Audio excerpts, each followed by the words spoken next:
Harvestmoon Jack Productions presents Tales from Your Old Pal Jack. Tonight's tales are brought to you by New Delivery 1649. In our first story of the night, the original hunters become the hunted, and they clearly have never seen a 1970s or a 1980s horror movie. Because if they did, they would know that if an old man tells you to go away or not to go somewhere, you might want to listen. Without further ado, we present to you They Followed Me into the Woods. I poured myself a fresh cup of coffee. I set the pot on the back end of the fire. I'm getting to the age where I make noises every time I get up or sit down. Getting older means things don't work like they used to. I used to need to come out here once a month. Now it's only once a year. Lots of clouds this evening. Suddenly, I hear a noise, the unmistakable sound of a twig snapping under a human foot. It's too dark to see far into the trees. There shouldn't be people this far out. That's why I come here. My heart starts to quicken. I don't want anyone to get hurt. Hello? I throw into the darkness. I beam my flashlight around where I think I hear the noise. A plastic lamb mask smiles at me from a space in the trees before it disappears. Another noise. Bushes being disturbed, but on the opposite side. I search with my light for the source. I discover another glowing lamb mask, this time with an elongated frown. The sun sinks away from us behind the clouds. The shadows gain strength. I read about these guys. People go missing. Their bodies turn up somewhere decapitated. A picture pinned on. These guys posing with their head. The news calls them comedy and tragedy. Did they follow me out here? That's a long way to murder an old man. Unless they didn't want to be interrupted. Nobody would hear me scream. It's smart. That was my plan too. The sun is gone. I saw a break in the clouds. You need to leave, I yell. They step into the illumination of the dying fire. I take my wallet and throw it at them. Take my money. Just go home. They step past it. I bolt into the forest, hopping over small bushes and plowing through the larger. I can hear them chasing me. I reach an uphill slope. This would have been easy 20 years ago. I start to climb. I need to put as much distance between them and me as possible. Time is running out. I'm halfway to the top, breathing heavy. It's starting. They're still pursuing me. They have age as an ally. Just leave now, I howl at them. I can see at least one of them has a knife. The clouds are slowly dispersing, and the starlight gives me enough light to reach the summit. My skin burns. Sweat drenches my clothes. I try to run more. I don't get far until I collapse. I can feel my heart beat through my body, like I'm sitting on a bass drum. They reach the top. Go, please, now! You're all going to die. The clouds fade, revealing the full moon. My bones crunch and reform bigger. My skull stretches. My teeth lengthen to a sharp point. I tried to warn them. Tried to run. Now I'm reborn, with fur, with claws, and hunger. See?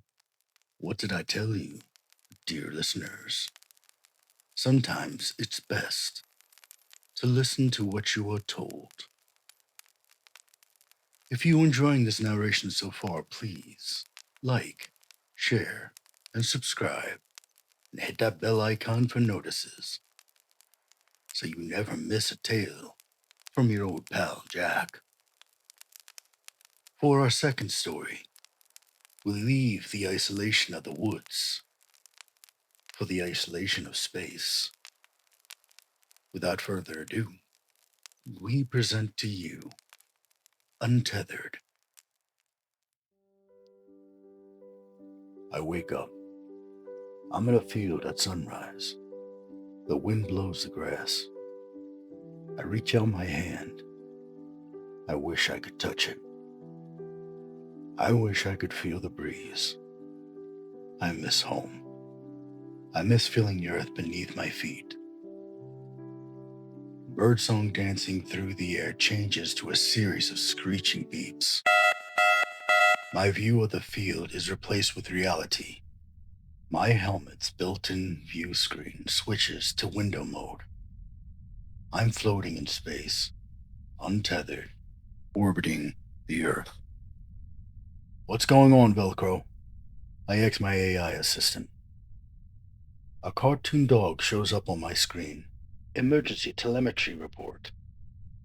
There's a meteor on an intercept course with you.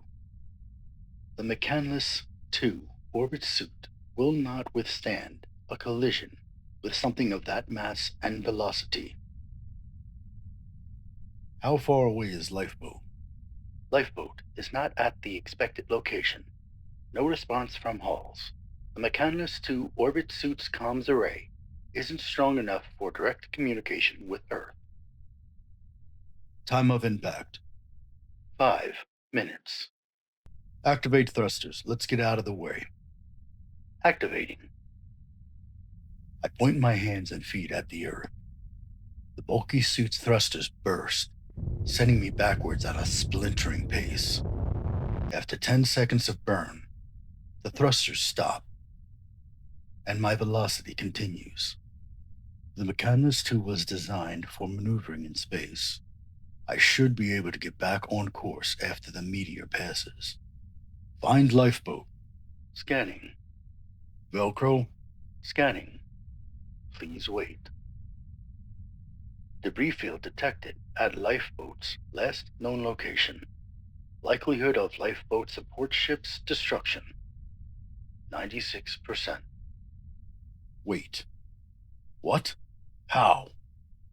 Unknown. With lifeboat gone, I didn't have a safety net.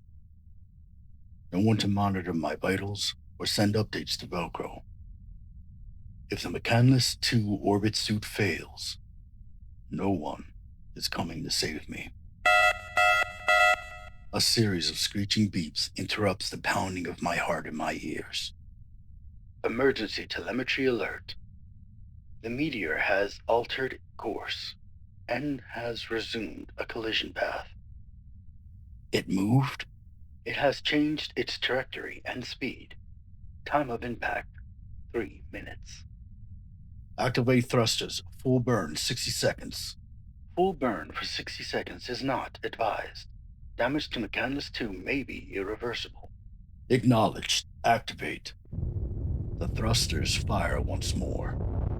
I zigzag through the vacuum of space, trying to be as evasive as possible. Where is it? The meteor is still in pursuit. Impact in 1 minute, 30 seconds.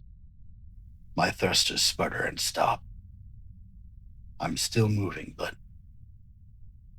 I'm not in control anymore. Propulsion compromised. Repair necessary. Velcro gives me a breakdown of the suit in my hub. Window mode. Reality reveals itself again. The meteor is in my view, coming straight for me. Can we move? Negative. Impact imminent. Why is it chasing me? Unknown. Did it destroy lifeboat? Unknown. I'm not going to make it out of this, am I? Unknown. Velcro. Playfield simulation. Playing. I'm in a field at sunrise. The wind blows the grass. I reach out my hand. Velcro's voice echoes in the distance. Proximity warning. Collision imminent.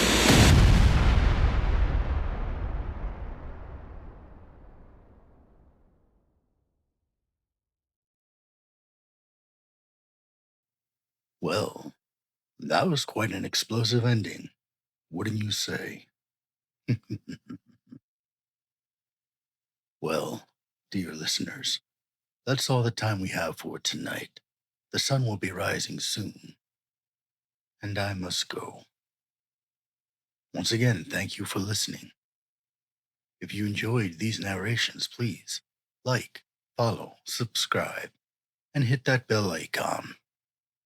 Once again, thank you to New Delivery 1649 for their deliciously horrifying stories. As you leave, remember this. If you hear a sound in the middle of the night, don't go investigating.